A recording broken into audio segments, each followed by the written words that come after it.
అన్నమయ్య జిల్లా రామసముద్రం మండలం ఎలవ నెల్లూరు పంచాయతీ గజ్జిగానిపల్లి విద్యార్థులు బస్సు లేక అవస్థలు పడుతున్నారు. బస్సు ఎక్కడానికి ఏకంగా 2 కిలోమీటర్ల దూరం నడిచి వెళ్తున్నారు. కొందరైతే ఆటోలో ప్రమాదకర ప్రయాణం చేస్తున్నారు. నిత్యం గ్రామ ప్రజలు వారి అవసరాల నిమిత్తం గ్రామం నుంచి రామసముద్రంకు వెళుతూ ఉంటారు. మరోవైపు పాఠశాలకు విద్యార్థులు సైతం వెళ్తుంటారు. అయితే గ్రామానికి బస్సు లేక ప్రతిరోజు పాదయాత్ర చేయాల్సి వస్తుందని వాపోతున్నారు. బరువైన బ్యాగులతో పిల్లలతో పాటు తల్లిదండ్రులు ప్రతిరోజు రావడం కష్టంగా మారిందంటున్నారు. సమయానికి పాఠశాలకు వెళ్లలేక ఇబ్బంది పడుతున్నామని వాపోతున్నారు. ఇప్పటికైనా అధికారులు, స్థానిక ప్రజాప్రతినిధులు, ఎమ్మెల్యే స్పందించి గ్రామానికి బస్సు సౌకర్యం కల్పించాలని గ్రామస్తులు విజ్ఞప్తి చేస్తున్నారు. మాది ఎల్వా నెల్లూరు పంచాయతీ గజ్జిగానిపల్లి గ్రామము. మా ఊర్లో 40 మంది పిల్లోళ్ళు స్కూల్కి పోతా ఉన్నారు.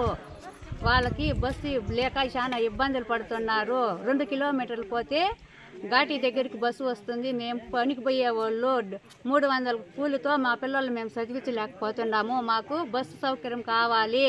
40-50 రూపాయలు బస్సుకి టికెట్గా తీసుకుంటున్నారు. వాటికి పోతే టీచర్లు కొట్టి తరుముతా ఉన్నారు. టయానికి పోలేని ఇబ్బందులు పడుతున్నారు. మాకు బస్సు కల్పించమని కోరుచున్నాము. దొడ్డిపల్లి నుంచి మాకు బస్సుకు వచ్చే రూట్ ఉండదు. మాకు బస్సుని సంప్రదించండి. ఎమ్మెల్యే గారిని కోరుచున్నాము. మా ఊరు నుంచి 2 కిలోమీటర్లు పోతే ఘాటికి వస్తుంది. వాటికి పోతే మళ్ళీ 30-40 రూపాయలు మా పిల్లల దగ్గర తీసుకుంటా ఉన్నారు. టయానికి బస్సు కాటికి పోయేకి బస్సు నుంచి స్కూల్కి పోయేదానికి సౌకర్యం లేకుండా అయిపోతా ఉంది. ఆడ టీచర్లు పడుతూ ఉన్నారు, ఇబ్బంది పడుతూ ఉన్నారు. మాకు బస్సు సంప్రదించాలని కోరుచున్నాము. నమస్తే ఎమ్మెల్యే గారికి.